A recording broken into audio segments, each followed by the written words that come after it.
Let them have it, Sai. Laughing in black.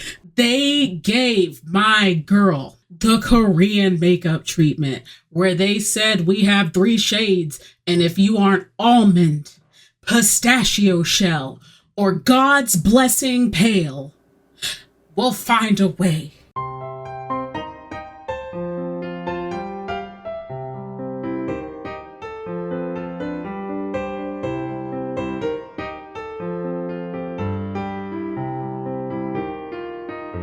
Hello, and welcome to Chatty AF, the anime feminist podcast, and our finale to our Revolutionary Girl Utena Watchalong. We are finishing things up by watching the 1990 film, The Adolescence of Utena. My name is Vrai. I'm the Daily Operations Manager here at AniFem. You can find me on Blue Sky sometimes, at writervrai. And with me once again are the wonderful Chiaki and Sai. Hi, I'm Chiaki, one of the editors for AniFem, currently taking a minor hiatus, but I'm still hanging around. And but where I'm not hanging around is Twitter. I am out. It is gone. Go follow me on Blue Sky at terrible.moe. Hi, I'm your husband. That's Rose's husband, Sai. And I'm also not at Twitter anymore because, I don't understand standing billionaires, but this is the end, Elon. You suck. So you can find me on the bluest sky at Pixelated Rhapsody, where I am editing and watching anime and having, I've learned a new term, a mentee bee. Sometimes. A what? It's a mental breakdown, a mentee bee. Okay. It's a new word. It's a new word. It's a mentee bee. Is this kind of like Riz in Ohio? Yeah, it's Gen Alpha. And Skibbity? I still don't understand what Skibbity is. I'll remember that. But I do know my mentee bees are not Skibbity. I presume that mentee bees. I presume that after you're a Delulu, you have your mentee bee. Yeah. And now we've caused all of the children in the audience, if they're there, Sigma. to cringe fully out of their skin. You're welcome. It's because I got that Ohio Skibbity Riz. Mm-hmm. Bruh. Legit. Oh. I have... Well, this is good. We're talking about adolescence, and the importance of creating new language to break from the former generation and to confuse and make us feel old. This is part of the natural law of cycles. This is good. You know why these words work, right? It's because it infuriates older people. Yeah. Yeah, that's the the whole only reason. reason. I hope that when President Joe Biden, who is a listener of our podcast, that's a joke, I don't know what he listens to, probably the sound of fly fishing. But I hope when Joe Biden listens to our podcast that he's like, ugh, I loved Utena, but not until Cypress Catwell said Sigma. Infuriated Joe. If you are just joining us for this particular podcast because you only wanted to know about the movie, welcome along. Go listen to the other episodes too. Yeah, I feel like it'll maybe acclimate you to the vibe some more. Just so you know, if you're new, this will be a completely spoiler-full discussion of the film, as well as any necessary points from the, as well as any necessary points from the TV series. If you haven't watched the film yet, first of all, probably go do that first. But just as a heads up, necessary content warnings if you're still thinking about it. This film, and as such, this discussion is going to get a lot, like the TV series, into discussing sexual abuse, particularly child sexual abuse, exploitation of minors, and violence against women. And, just to get it done up the top, we should go ahead and talk about the colorism with the movie designs. Let's just go ahead and do that straight away. Let them have it, Sai. Laughing in black. They gave my girl the Korean makeup treatment where they said we have 3 shades, and if you aren't almond, pistachio shell, or God's blessing pale, we'll find a way. And they said, let's make her ooh-woo. Let's remove her buccal fat. Let's give her some mewing lessons. Because that jawline is sharp, but it's not. And then they said, let's throw keratin treatment on top of it. Anthy is a whole different shade. And don't come into with that, well, Cypress, actually, it's a different color palette. I don't give a fuck. I don't give a fuck. In black. Or in BIPOC. It sucks. It's different. And it's like notably different. Like, can dark brown girls have a W? Can they have a W? There definitely would have been a way to keep the warm, like, vibrant shade of the film with a darker brown. They could have just chosen a warm brown. Make her cinnamon.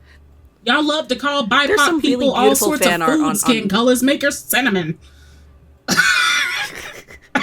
There's some really pretty fan art on Tumblr, which I think the site, it's either has been reblogged or is in the queue for the site Tumblr, that somebody did go back to some screenshots and do some color correction. They're very good. They look nice. Yeah, because it was nice. It really bothers me, like, slightly facetious joking aside, it bothers me that for her to be positioned in the role she is in this movie, she is lighter and also ooh-wooified. It's this weird thing where it feels like none of the progress of the main series, which this series is, like, deeply entangled with, like, this movie is deeply entangled with that as a text. And almost, like, you could almost position it, like, as a sacred text to the movie. It feels really interesting in a negative way that, like, Anthy is shorter. And she's incredibly high femme, and she's presenting as a lighter skinned woman, which I'm also going to say as Anthy being positioned as a Southeast Asian, Indian, or like Bengali, Sri Lankan woman, that's really problematic that she's lighter, because those are cultures that like have a history due to colonization of colorism. And like Japan is not new to colorism. Japan has very severe colorism as well. Like, I mean, I think most nations where there is any kind of divide between a lighter skinned person and a darker skinned person, unfortunately, you're going to find colorism. But it really struck me that Anthy is shorter and like also more prominently feminized. But there's still the really horrific context of this movie's sexual abuse of her. And that could have been poignant still if she was the same fucking skin tone. It is really curious, what possessed them. Because there had to be a reason. There had to be some kind of discussion or conscious effort to look at her, in the art room and be saying, hey, we should lighten her up for XYZ reason, right? Because otherwise you can use the same sort of tones and vibes and it wouldn't have impacted like anything. Was it that they couldn't find that one guy that the internet thinks mixed all the paints for cells, which that guy doesn't exist, by the way. Like, so many people mixed paint for cells. Do you really think it was one Japanese man carrying the weight of a nation on his back? I mean, unless they outlawed a ingredient that made it that specific, shade of brown, and they could no longer make it anymore. Right. No, yeah. Right, like there's very little excuse, especially considering that like this movie comes out near turn of the century. We knew about skin tones in the 90s. Like, I can understand Anthy being added. I mean, I can understand within the context, I should say, Anthy being in the series and her heritage not really being talked about outside of like that whole curry episode gag. But like, I can't understand here. Yeah, she does have a bindi in the TV series, but it's much less prominently visible. Yeah, and it's just like the straight hair. Because like there's no texture to that hair. Sis is that is bone straight. Mm-hmm. Sis ran that under an iron. It is so straight. And like it's egregious, coupled with the fact that like she is moe blobbish. Like, and I'm just like, also that's wild to me too. Like, this is Anthy Gets Her Groove Back, the movie. You didn't have to make her cuter. In fact, I think that kind of undercuts a whole lot of meaning into this story. And like, I mean, you get past it pretty quickly, but like, it's one of those things that if you open your anime viewing eyes, you will see it and you will not be able to like really ever put it aside. How do you feel about where does the film sit to the two of you, right? Because I think there's a lot of going back and forth with people that are like, well, is this an alternate retelling of the movie? Is it, you know, is it supposed to be standalone? Is, you know, not to, I think my cards are pretty out on the table. I think that it's a direct sequel, but I think that there is a lot of discussion. This is Revolutionary Girl Rebellion. There's absolutely a sequel. Like, because, like, the you can't help but I can't at least help but see it as a sequel with the intertextuality. Like, it is so tangled with the original series. Like, this is the timeline that Anthy steps into to have that perfect run. Because, like, a lot of, you know, you don't know what is going on exactly, but, I mean, you know, Shiori only really makes sense as a character if you've seen the actual anime, right? Mm-hmm. Similarly with Toga, like, there's sort of the, oh, he's dead, like, kind of thing. It all plays to expectations that you build based on the animated series. Yeah, Shiori for sure, and Juri doesn't function without the original series either. I will say, though, like, you know, I feel like the movie was created in a way where if you haven't seen the anime, and, you know, granted it is, you know, 39 episodes from 2 years ago in the 90s, I will say, like, yes, people could have bought the DVDs or a tape. People could have been very religiously watching and recording it, but I will say that this is from an era where there are people coming in fresh, and the movie was structured in such a way that if you were coming in completely blind, you could probably still do so. Yeah, because I did have that thought when I watched, when I turned it on. I was like, this was probably someone's first introduction to Utena, and this was probably a lot of somebody's introduction, and they just went and backfilled in their knowledge with, like, the anime. In the opening credits for the movie, it does say, you know, it does give prominence to based on the manga by Saito. Mm-hmm.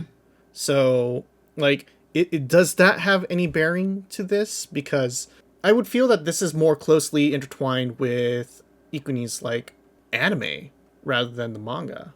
No, the manga is very different from this. Actually, the right, the Adolescence manga too is, I don't really, even if I respect what Saito sort of needed to do from a pragmatic marketing standpoint for, like, her runtime, I don't really like the Utena manga much, but I do like the Adolescence manga as just sort of an alternate take. It focuses a lot more on the Utena Toga stuff, but still ends, you know, with Utena and Anthy out in the real world, and it's very sweet, and some of the imagery is extremely lovely.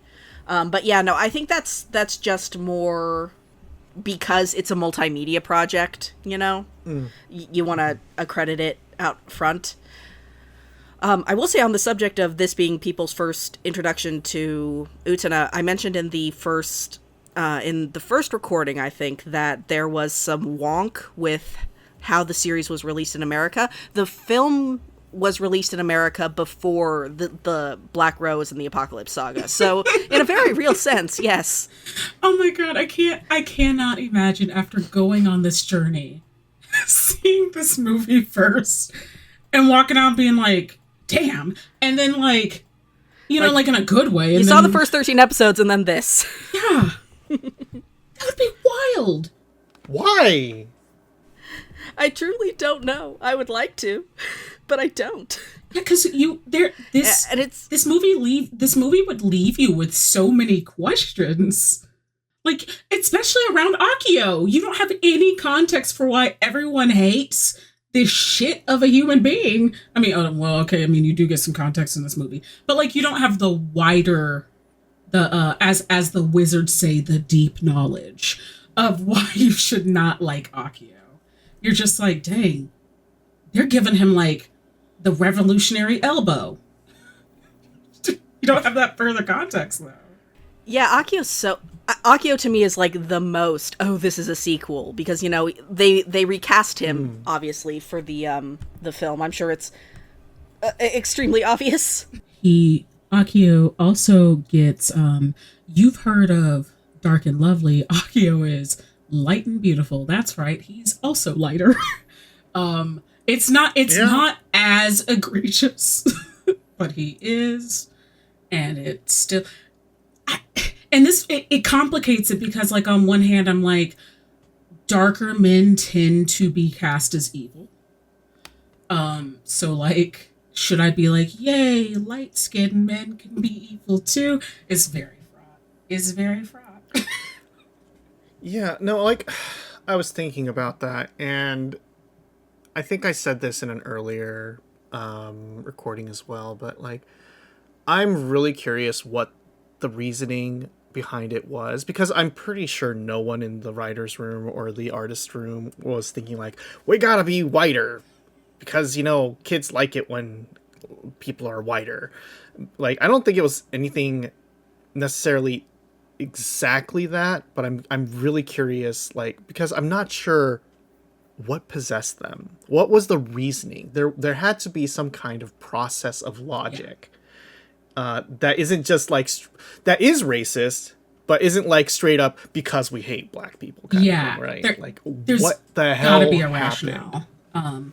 Maybe like Ikuhara came in that day and he knocked over a bottle of brown paint and he was like, oh shit, Des. And like, they were like, it's too late. We're behind. We gotta ganbate. And that's why Anthy and Akio are lighter. Is they just ran out of time. And actually, like, Ikuhara wrote in his journal that night, he was like, I'm so sorry. I apologize to the subcontinent of India for my crimes. Yoroshiku onegaishimasu, you know?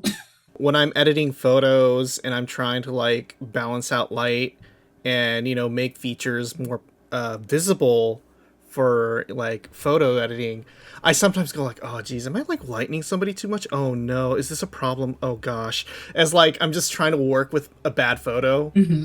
And like, maybe that's what happened. It's like, shoot, like the colorist screwed up the tones. I guess we just gotta lighten everything up too much. Oh gosh, okay, like it was that the case. And I do totally know that like I'm approaching this with the 2024 mindset where like if Utena, if like Adolescence came out today and this shit had been done, I would have been like, we're working in Procreate now. Yeah, well, it's it's not like the conversation I haven't seen on Tumblr within the last year where people will do, you know, lighter skinned fan art of a darker skinned character and be like, oh, but it's the color palette I'm using. It's stylistic. Yeah. So we're not past this. I mean, but I will also say, don't you know that black people appear in pastel? Even, you know, I think we would all say, correct me if I'm wrong, that the internet was a whiter place in the 2000s. Yeah.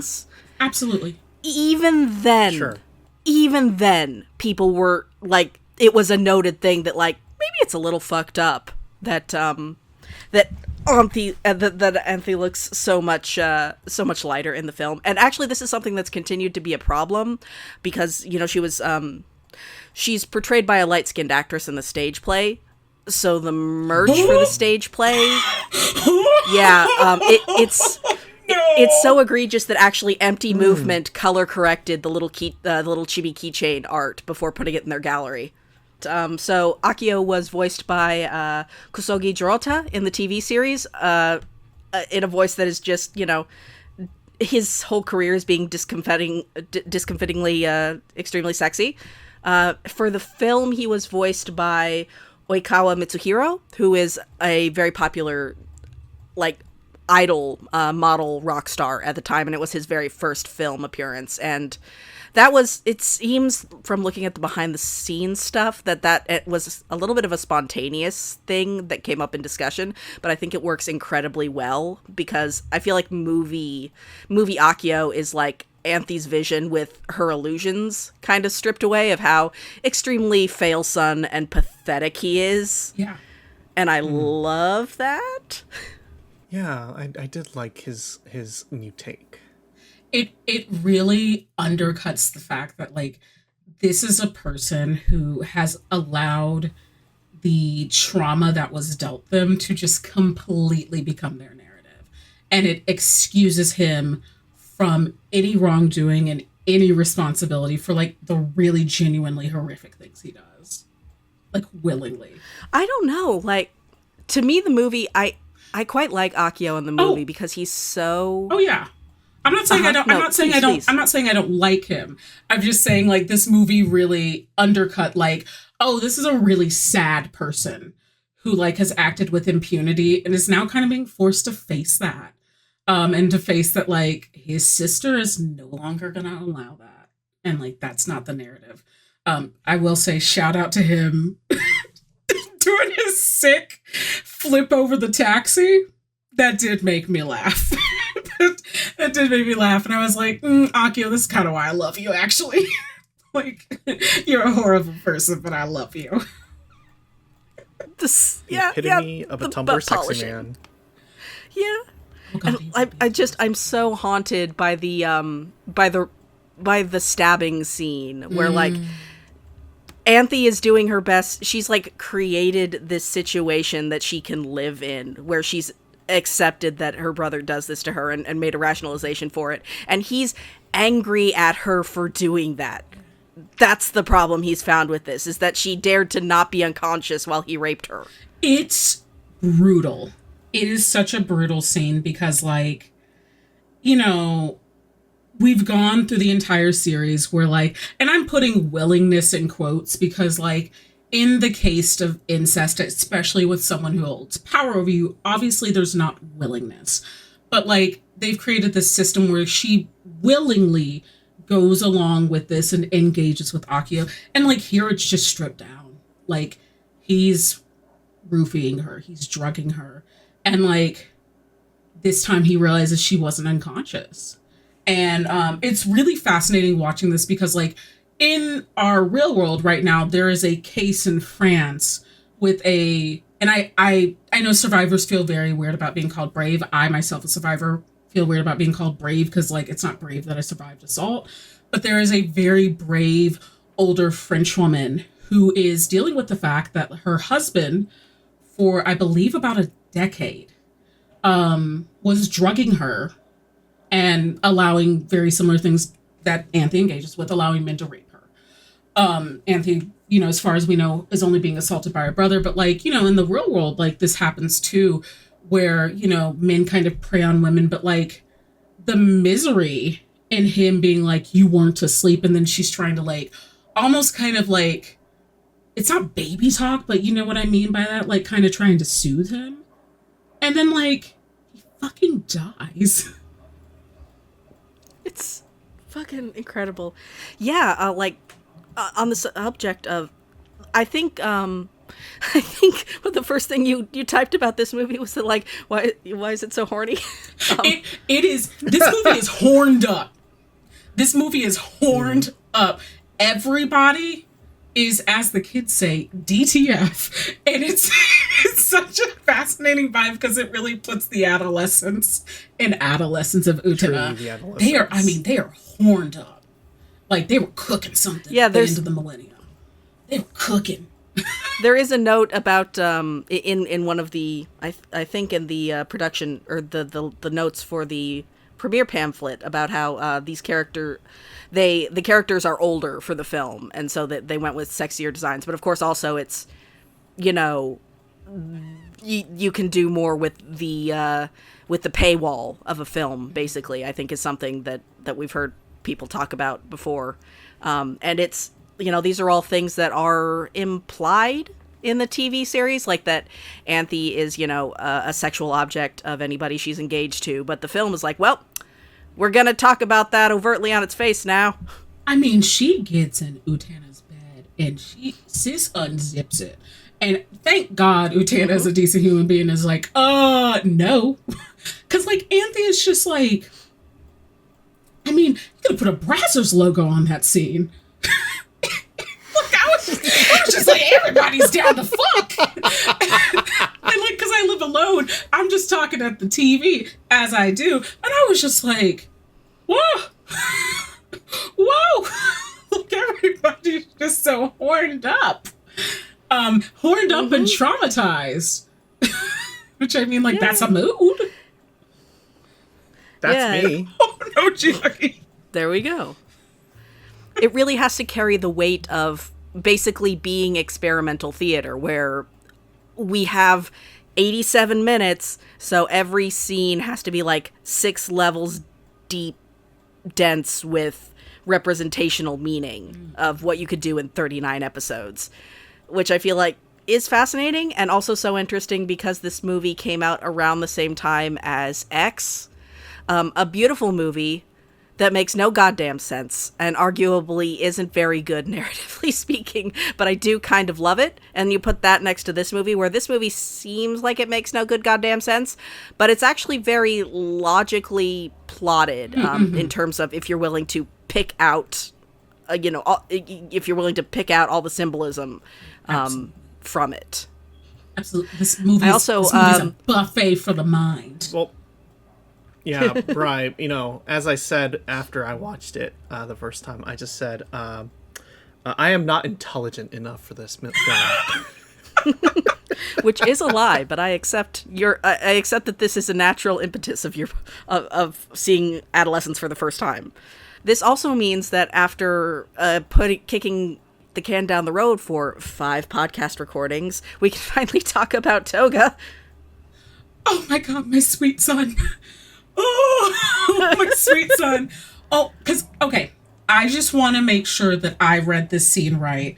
Let me open my iPhone and pull up my notes. Give me a little peek behind the curtain. So, I wrote that I was pretty sure he was sexually assaulted by his surrogate father, right? Like, am I right to read? Yeah. Okay. Yes. I was just taking from the scene, which is just, like, horrific and... Unfortunately, in such a painful way, it explains a lot about him and the specific way he navigates his trauma. And I was like, wow, okay, so like he was given to someone who was supposed to care for him and take care of him as adults are charged to do of children. And this person hunts him down, basically, and rapes him. Like, and that is a willing choice that adults make. Like, there's no excuses here.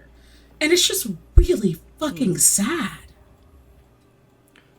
Toga had no choice, but it was indeed an adult who essentially ruined his life. Yeah, and it explains why he is the way he is. Because this adult, like, took his autonomy from him, and it sucks. And I think it like, I know Akio was the boogeyman in the anime, right? And so the implication of, how I called it, like, every time Toga takes somebody, Akio takes somebody into his car, he's basically fucking them, including Toga, in my opinion. But, like, this kind of sets it apart and, tells you Toga, it kind of makes that sexual assault a little bit more real and serious, I feel. Mm-hmm. Yeah, because the movie doesn't gloss over it. Like, there is no beautifying the scene. It is horrific. Like, it is just... What I really like about this movie is, like, the horrific moments are frightening in their frankness and in the fact that, like, they are deeply unkind to the person who the trauma is being visited upon. And, like, yeah, it does make you realize... Which, once again, I don't know how you could watch this movie and not have the series. I'm so sorry to everybody who did. Because, like, this immediately tangles everything with Akio and Toga. You're like, oh, this is another adult that should have cared about him that took advantage of it. And, like, presumably used that trauma and also sexually assaulted him. It's real bad. It's one of those things that's never... I think you can read it retroactively, but it's never, like, directly even implied to the degree that other dark and sexual themes are in the TV series. And yet, once you see it, it makes so much sense. Mm-hmm. And then if you want to, sit down and spend some time, you can feel really sad about how it informs his relationships with Saionji and Nanami. It's really heartbreaking in terms of Toga being a character for, everything is about sex except for sex, which is about power. And yet, at the same time, for the purposes of the film, it's almost an extraneous scene, right? If we look at it as a film qua film, because Toga's more of a representational object of the prince, the death of the prince, and how there are no princes in the modern world for Utena. So it's just interesting to me from a filmic perspective. Well, and then it's interesting because he's kind of paralleled against Shiori, like, who, I think of my notes I wrote, Shiori just still sucks. She still sucks. Oh, Shiori. She still sucks. And then I don't know why I have a note that says, transphobe Shiori, scratch that, turf Shiori. I'm not sure where that came from, but we're going to say that too. Because she just like... I don't know, but I'd be willing to hear you out. I think it had to be something that she said about Utena, who I have a note next to that says T-boy swag. So I don't know what I was cooking during this movie, but connect those dots. Oh, I know what scene you're talking about now. I don't know what scene I'm talking about. It's because of the scene... Yeah, I do. It's because of the scene in the parking garage where she's trying to rile up Juri by saying that Utena is acting like a man, which is wrong of her, which is like the most trans v lesbian intercommunity violence. Yes, okay, that explains my 2 bullet points in my notes. Because like I think the brutality of Shiori's character is like, you understand her so intensely, and I think if you have ever had any connection to femininity as an identity, whether you were raised, assigned, have shifted into femininity, have any kind of connection where it's impacted your life, I feel like you understand Shiori on a personal level. Because like she reminds me of like the really intense friendships that cis women will often have in high school, where it is a blending of almost romance with this intense passion and this intense, like, almost soulmate-like bond. And that's kind of her and Juri, except, like, Juri is trying to move through that pain, and Shiori just sucks. Just sucks. One thing that I actually only thought about it this is, like, what, the 6th time I've seen this movie, easily, but I think one thing that you come away with at the end of the TV show versus the movie is the TV show is about how, you know, Utena and Anthy find and help and ultimately are instrumental to each other. But at the end of the day, you can only revolutionize yourself, right? You can only come to your own self-realization. And the climax of the film is about like the intrinsicness of their partnership and about community and bond. Yeah. You know, they're not getting out of that tunnel without their friends who aren't as far along in the cycle of samsara or self-actualization, if you like. But Shiori, she turns into a car. She has that drive, but it's a bitterly negative and self-destructive vibe. We get to talk and about she that doesn't car have. Scene now? Not yet. Damn it. Not yet, but we will. And she doesn't have a driver. Mm-hmm. Like, she has no direction for all these extremely powerful feelings, and so she self-destructs. And it made me sad. She's just like a Tesla. You know what? Shiori's the Cybertruck of adolescence, honestly. Oh my She God. honestly is. And I think, listener, you know exactly what I mean. She honestly is. Rest in One peace. more thing, and then we can talk about the cars, because this will, in fact, lead into talking about the cars. Kissing. Oh! Film got kissing. Oh my God. Yeah. Naked kissing Yeah. at that. So much kissing. Oh my God. Lots of kissing. I did watch that. I did watch that and go like, oh man, this is actually gay. This is actually really, it's happening. It is really happening. I'm not going to lie. When the kissing happened, I was halfway off my couch sobbing. Like, I started singing the song that was playing, and I was like, la la la la la la la la. Just like, I was laid out. I was like, my girls get it. Girls win. Yay. The dance scene is honestly one of my favorite the dance scenes scene in is film. so beautiful. Full stop. The apparently it was made it's completely digitally made, and there's actually a special note from Ikuhara during the director's commentary that they were really pleased with how like warm and natural it came out, looking like hand animation, because it was completely computer done. It's beautiful. It's so it's beautiful. Stunning. And especially with the parallels. It's beautiful. This is also an excuse for me to read you some more from Ikuhara's director's commentary, because I have an eternal and personal and petty vendetta against all the people who are like, the movie's gay, but the TV series, not that gay. What? So this is from his commentary over the first kiss scene with during the duel with Saionji. So here we see them kiss. We had a lot of discussion among the staff about whether we should let them kiss, and opinions were split. There were many that felt that they ought to kiss. In the TV series, we have the characters looking as if they were going to kiss, but they never actually do. Many felt that having them kiss but not quite was the right way to go. They wondered why the characters would suddenly kiss in the film after all that time not kissing in the TV series, and others felt that they ought to kiss because it is the film version. Well, since it's the film version after all, I guess this is what we went with. Maybe it's just that I wanted to see them kiss. You know what? You know what? That's what a creator does. That's a person of taste right there. Mm-hmm. Yeah. Because, if you're a creator and you're not getting your OCs to kiss each other and forcing everyone to watch, what are you even doing? Exactly.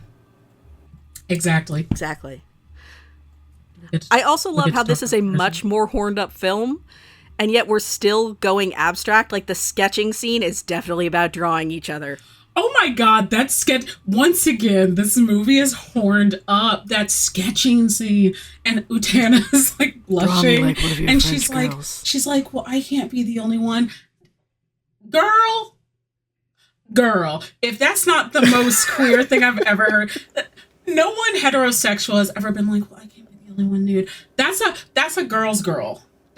Or maybe a tomboy's girl, or like T-swag girl, whatever you want to label it. That scene, which is wild that you could be horny after climbing that many flights of stairs, could not be me, but oh my god, endorphins. Yeah, I don't know that I experience those anymore. I have depression. that whole scene was just like, told you, something was cooking in '99. Something was cooking at the turn of the century. This movie is so horny. Whew. Jesus. But in still, if I may very tasteful. Use a very I was gonna say classy, but tasteful is better. This movie is so horny but classy. There's a Frenchness about it in its horniness. It's got that certain, as they say, je ne sais quoi, like it's got that je ne sais quoi. That what does Lady Marmalade say, that voulez-vous coucher avec moi about it, Well, they do. Yeah. Fuck, that took me out. They do. Yeah, no. Well, I mean, Titanic came out in 1997, so they had time. Yeah. You know what? I meant to say this.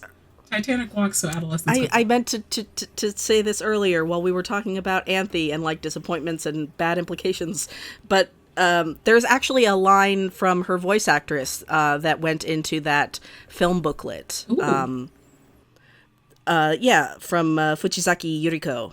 All the major cast members had little blurbs, and hers was, well, you'll see a greater change in Anthy than in any other character. I suppose you could say she gives off more human warmth. Something must have changed for her thanks to Utena, I think. Yeah. Which I just put in my little my little sequel pocket.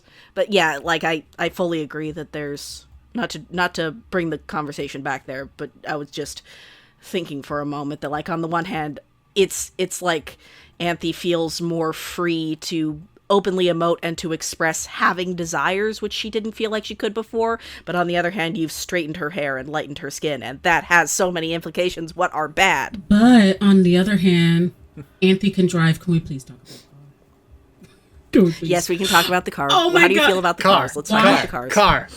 Car. Why did no one tell me that the car is the metaphor, but also the car is the chase sequence? but also she goes through a fucking Costco car wash to become the car? Oh, yeah. What? I thought this scene played out so differently in my head before I watched this movie, because I was like, maybe it's the magic and they're both the car. No! Utena is a big pink Cadillac, Prince style, and Utena is being driven by Anthy because a car without a key turns to rust. And like, then Shiori's a car, and then the castle is a Final Fantasy tin tank, and then Wakaball's a car? So, Sai, let me just read you my notes for this section. God, please. Utena, a car. Shiori, a car. Sexual assault PTSD, a car. The castle, a car. The penis, a car. Your rapist, a man. Pixar, eat your heart out. It's just, I will say, put that on the box. I will say, like, release. I know Akio's a horrible man, but when he did start walking, when he started Michael Jackson moon walking over to his sister that he rapes, I was like, you still fucking suck. But then I was also like, damn, Akio's smooth. And I hate that for me. I hate that. But then I was like, sexual trauma is complicated. Oh my God. If you had told me that this was the way the car scene was going to play out, I would have been like, no, it's not. And then Dad was like, I'm going to the real world. Come with me, Anthony. Anthony hesitates. And Dad gets put through a fucking car wash in the Rose Garden. Utena paid $15 at Costco for that premium express with the scented tricolored soap. And pops out. Wait, Do they wash your car at Costco? Yeah. not in my Costco. Oh, my well, You have a fancy my Costco. Costco has a car wash. Fancy one. And I bet if I went through it, I would not turn into a car. I would turn into a hospital patient. But like, if you had told me this is how this went, this is the most fuck-ass Ikuhara scene I have ever had the privilege to watch. And like, I was silent during this whole sequence. Like, I took notes after it, but I could not look at my phone this entire sequence because I was like, when did we turn into Initial D queer version? It's like, so good. Would you like me to read something else from the director's commentary Yes. Please. about the car? Well, first of all, the reason the Costco car wash scene exists is because he thought it would be too boring to do a normal action climax. Of course. And he didn't want to do that. Of course. Okay, But yeah, then- sure, why not? Many ask why Utena ends up being turned into a car. I try not to answer that. I mentioned this before, but the reason I don't want to answer that is because I feel that it would limit the meaning of the story and make it less interesting. I'll say one thing that was on my mind, though. Let's see. There's the story of Sleeping Beauty, where you have the princess who'd been asleep for a long time, who's awakened by the prince. But the Utena character has been the prince from the beginning of this story, so the idea of Utena being turned into a car suggests that she's being put to sleep. So I thought it would be interesting to reverse the roles played by Utena and Anthy in their respective relationships. In other words, Utena's the one who becomes the princess. She's the one forced into sleep, and only Anthy can free Utena from this sleep. That's how things come to an end. I thought it would be very interesting to reverse their roles. Yeah, and it is. It is actually. Like, you have... And it's really interesting because you have a really fascinating callback to, like, Utena's... the, like, brutality of her being betrayed by Anthy, in that Anthy covers her with the blood-covered garments of her dress, and that actually revives her. This time, instead of, like, in the series where that was a symbol of the blood spilled when Anthy, like, stabs her. I thought that was pretty neat. And I do like... What? Sorry, I just had a stray thought of, what do you think Anthy's blasting in that car? Like Chapel Roan? Really Chapel Roan. Back in the day, there was a pretty good AMV set to Shut Up and Drive. The Rihanna song. I liked that. I also like Tattoo. Like anything by them. Oh wait, no, Tatu's fraud. Oh shit. No, the queer bait van cannot be in this. Oh god, what's something quick? Kesha, she's blasting Kesha. I was thinking like me in my car. That 80s song. Bitchin' Camaro. Like, I love it though. It's so good. And then like the car gets broken down because like fuck ass Akio with his whole thing comes and like tries, and she's like, and Utena's like, no. And then y'all, it happens again because he's like compressing them and they're like, let's revolutionize the world. And they break free. And it's so... Then they become a motorcycle. It's so fucking good. And then there's just Wakaba carrying the student council. And I love that because I really love the power of female friendship in this series. Like, Wakaba's a good friend. And she's like, no, I'm gonna help my friend. I'm gonna leave. I'm gonna help my friend. And it's just so good. And Wakaba's like a little Jeep. Just like a little Jeep.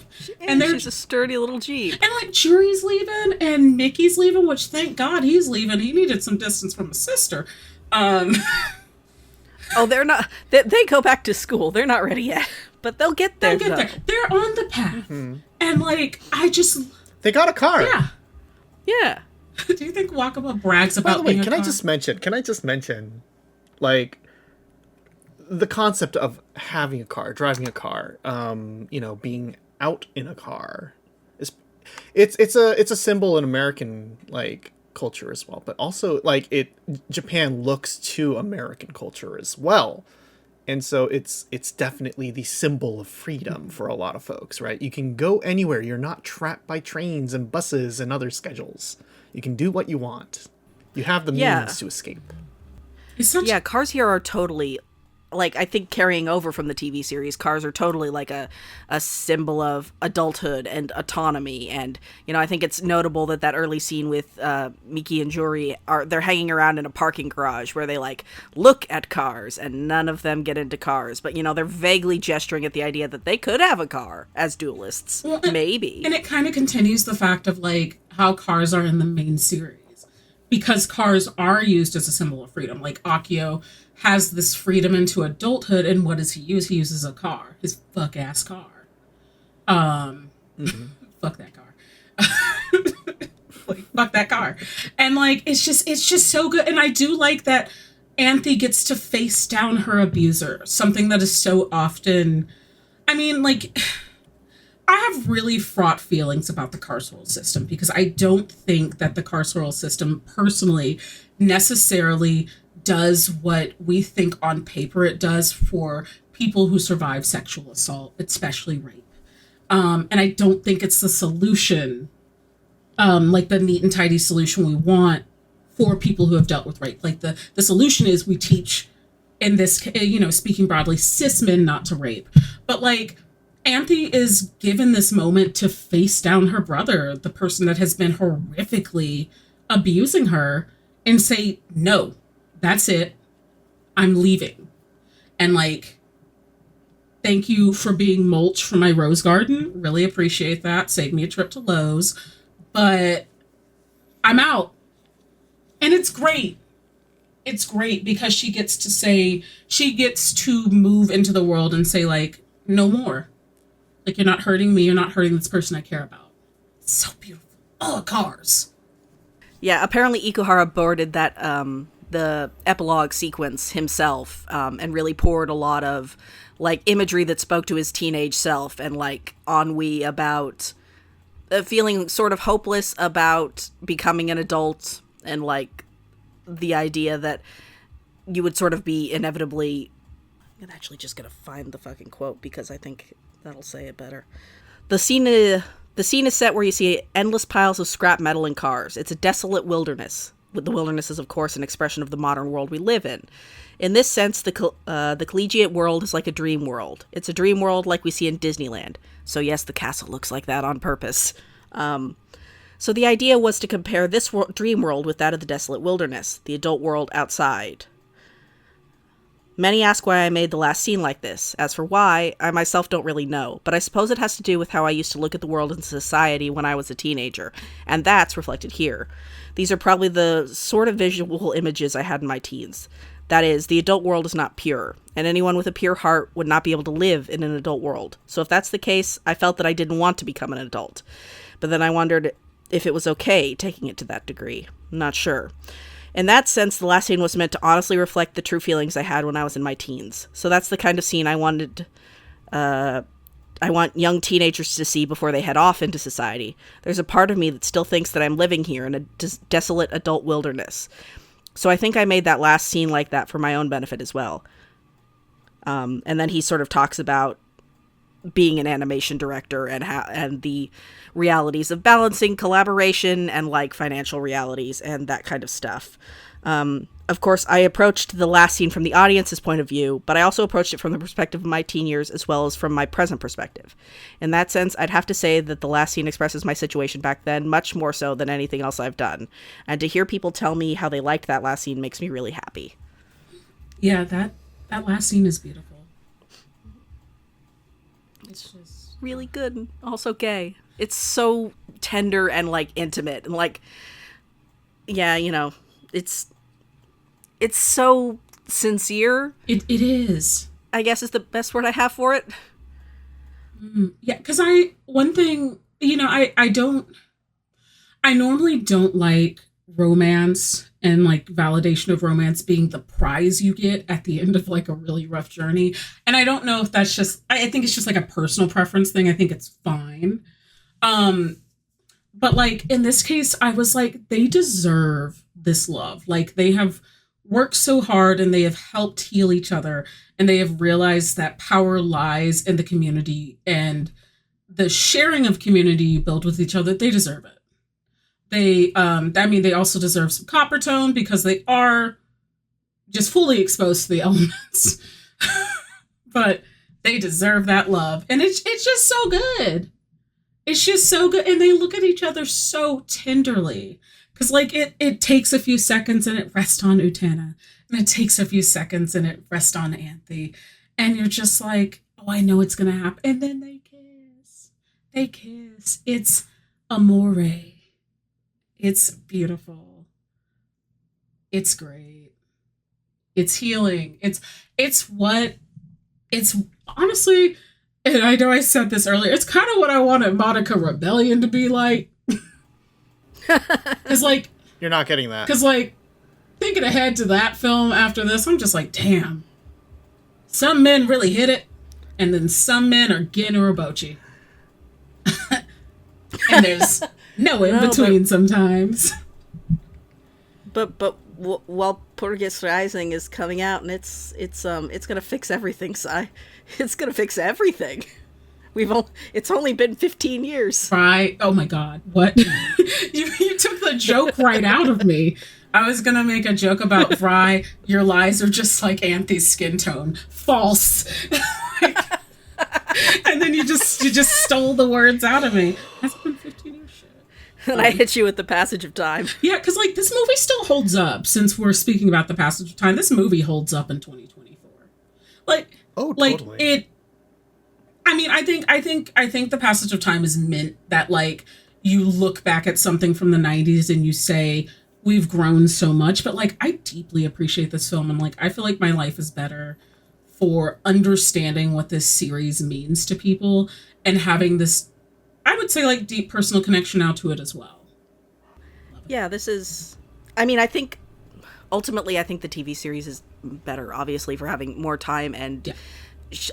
Space to explore its ideas with more nuance, but there is something about the film that I every now and then go back to it when I just want to feel a rekindled sense of like the joyful urge to create. Yeah. Like something about this film makes me feel so profoundly wondering at like life and art and if you had to criticize feelings. This film, the biggest criticism is that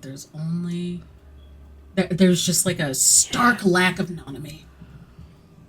I mean, I know she shows up. It's a problem. I know she shows up, but like, where's my girl? where's my girl? We see her, well... It's a problem and you should say it. Yeah, we see her cronies. They appear in the final chase scene. They're like the flag girls at one point. Like, they've got the sign. But where is she? I mean, like, I'm going to be real. I think now is when I come out as a choo-choo hater. Didn't miss him. But, like, Nanami showed up as a cow. I was like, y'all done her dirty. She had a lot of growth over that series. And this is what she gets? Well, maybe she escaped already. Maybe she's free. She's free, living her best... Like, off camera, she's free. Best bovine life? Yeah. Maybe she came out as a furry. What? Maybe that's you know what? That's a mood. Like, the cow scene is just there because we needed a breather between scenes, but I love and support your headcanon. Yeah, because I did miss her. I was like, a part of me was like, she would have fit in on the Walkabout mobile. Like, I actually can see that, of her even just doing it out of spite. And I was just like, dang. But, like, also, it doesn't mar what is ultimately a really good film. I'm glad that it was really enjoyable. I think it really puts a nice bow on everything at the end. And I really appreciated it. How are you two feeling, having had now the full experience? I get it. I get why this series means so much to people, why it's talked about the way it is. Because I'll fully admit, and I did not say this when we first started this, I really thought people were being a little big in their trousers about Utena being like this great and this amazing. And I've actually, it's not that I've reversed, it's that I've expanded that. Into, I understand the importance of this, and I understand how impactful this would have been had I have seen it as a teenager or a young person who was dealing with like sexuality and identity kind of internal crises. I get it. And like at 32, I have a different, more enriched kind of experience with it because like as someone who is aromantic and asexual, who is aging and who is, you know, also like trans mask, this movie Utena speaks to me in a very specific way. And like this movie really, I want there to be more stuff like this. Like I wish there were more series and movies like this nowadays that weren't afraid to be like, not even dark, because I don't think sexual assault is dark. I think it's mundanely horrific. This is something that happens to people, including myself, all the time. And that is the horror, is that it's so common, right? Like, those things aren't dark in the sense of, like, what I think people want them to be trope-wise. Like, they're shockingly horrific in their ordinary nature and how we've kind of adapted to them as a society, right? I hope all that makes sense, what I just said. And I wish that there were more anime, and I know that's not going to happen because Jesus Christ, where every other fucking series is, I'm a guy from Japan and look at my big swinging dick. It can do cum magic or something like that. We're in a horrible landscape right now where it's just some dude and his weird sexual nature in an isekai, and that sucks. But like, I wish there was more stuff like this.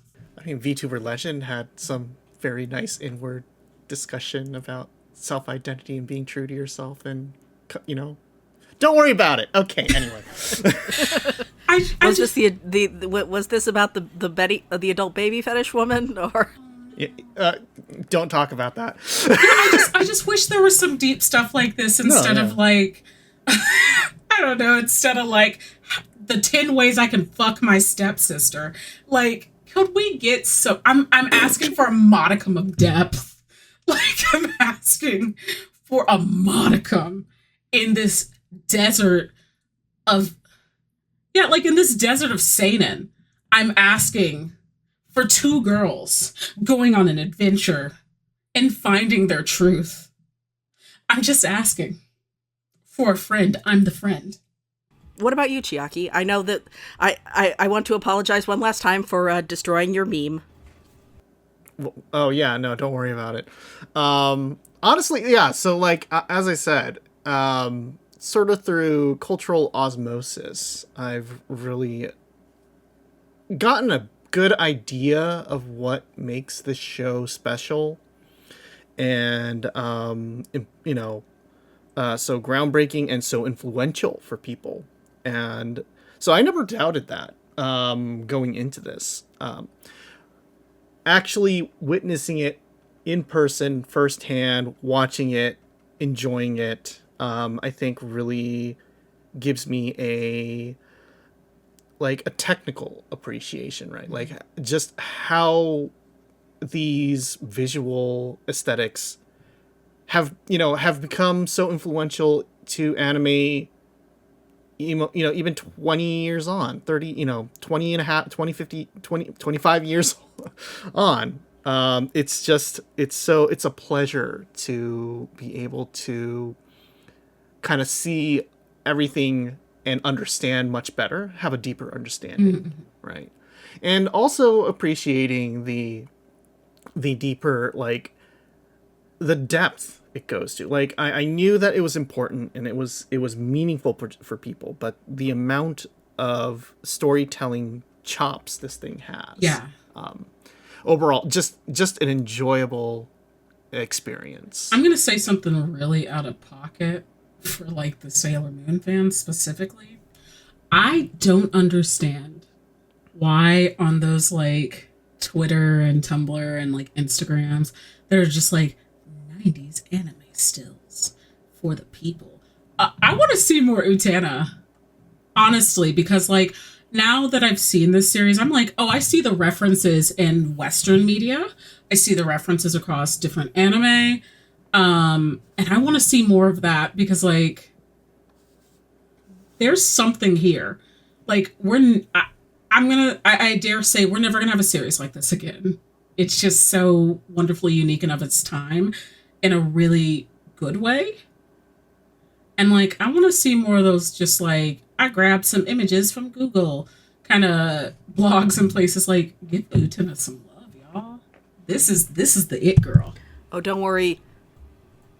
Those were all just a decade ago. Oh, I can dig up some of them. I see. I'm out of touch. Okay. You're out of time. Okay. It's Sunday. It's not even Thursday. It's not Thursday at all. No, there wasn't really a time or a good way to talk about it over the course of this podcast, but I do encourage everybody who enjoyed our discussion to go over to Empty Movement, just in general. But they have somebody found and translated and preserved a fascinating scholarly article from the year 2000 called Disturbing, Traversing, Borderless, Shaking Sexuality, the Place Where Revolutionary Girl Utena Was Born. And it's sort of a two-person discussion between Ikuhara and Mari Kotani, who's a sci-fi critic and a translator. Oh, and it's on the one hand, it's like interesting because it's almost 25 years old now. So it's sort of a snapshot of turn of the millennium ideas about where feminism and gender roles and storytelling was at the time, but also just in general, very interesting because it's talking a lot about like, sort of where, about like women's fiction at the time and, in the latter half of the 20th century in Japan being like a lot of these stories about, small scale change and like being able to revamp your world through like one person or a small area closest to you, because that's what women felt like they had to do because they were still so focused on surviving, whereas you would see more in fiction with male writers, like they almost had the luxury to be able to envision like these mass societal upheaval type narratives. And of course that's not universally true. Like you have stuff like Motohagio's Marginal, but like even that, you know, you get into, they talk actually a lot about yaoi specifically in terms of yaoi in usage as like the doujin circuit and like that as a space of societal upheaval and like role reversal. And it's a fascinating discussion. Yeah, I'll be checking that out. I also want totally. And I also want to say, just to wrap up, something that I think is interesting, you know, obviously we call it Revolutionary Girl Utena in English. The more literal translation, and I see why they didn't use this from just a pragmatic perspective years and years ago is Girls' Revolution Utena.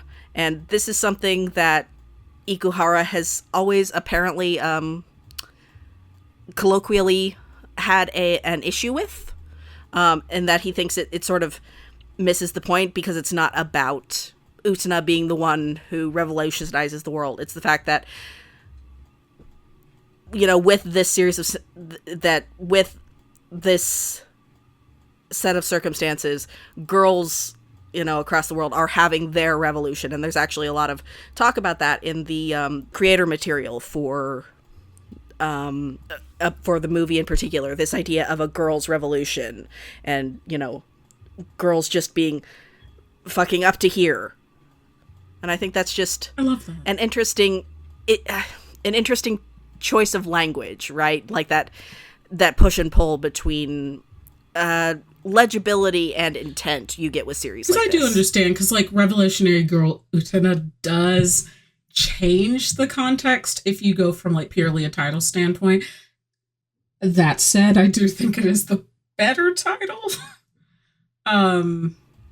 It's the snappier title that you can sell to a new English language audience. Yeah, like, and I mean, and that's just what it comes down to. Like, when you're talking about localizing a title, I mean, like, I could speak to this as someone who localized a very popular novel series. Well, I guess it was a series in Japan. It was a one novel in America, which is Qualia the Purple. That is the title that, like, people clung on to. And while it should be Qualia of Purple, you know, like, you go with the snappier title.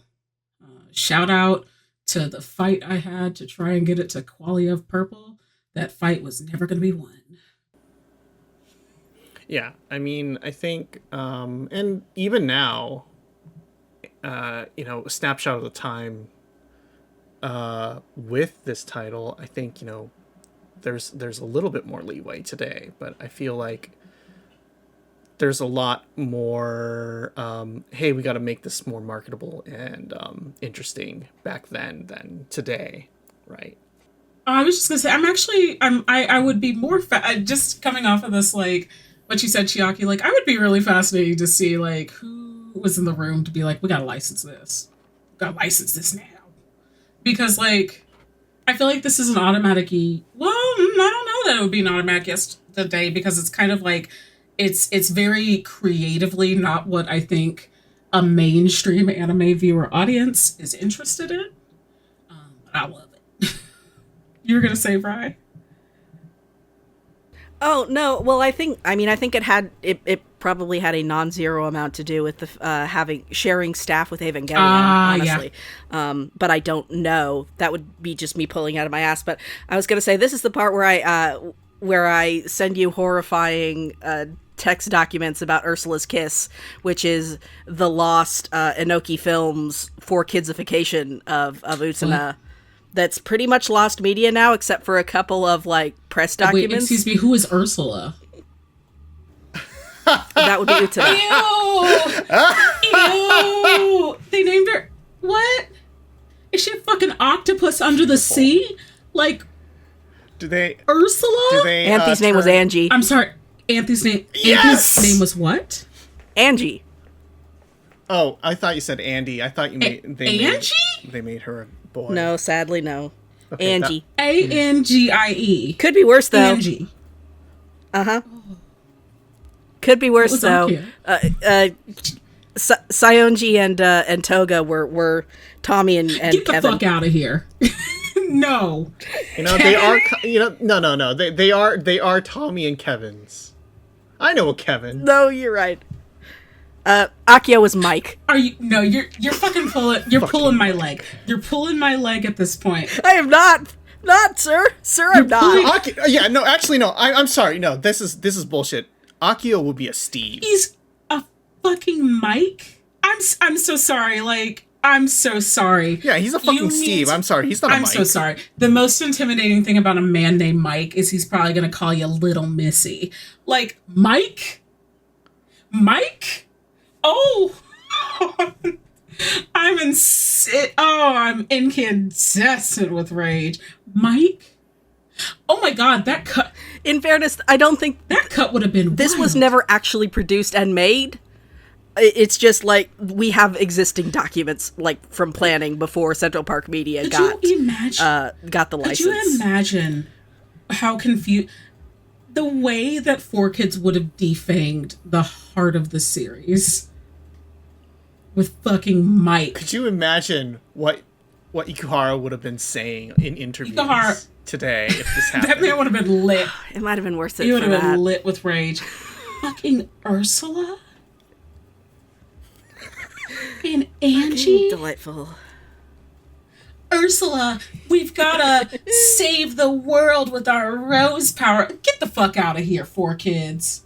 The only thing good about you is that One Piece It was rap. not actually 4Kids. I just want to clarify that point. Sorry. Well, get out of here. No, it was this operation called Enoki Films.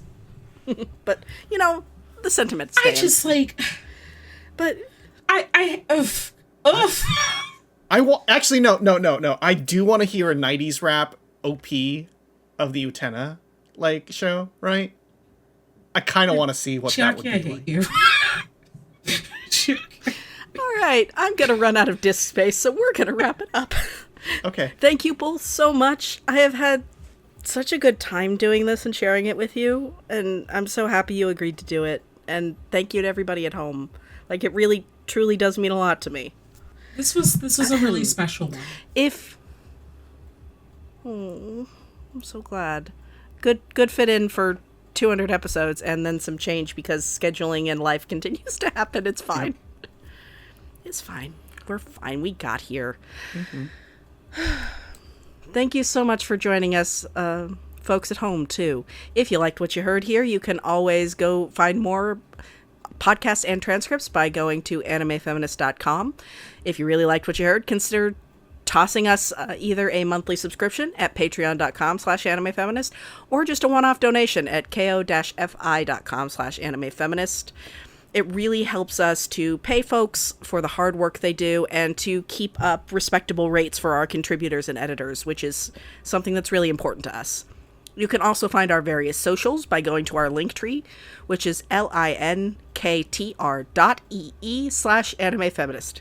Thank you so much for joining us at home, AniFam, and until next time. See you in the outside world.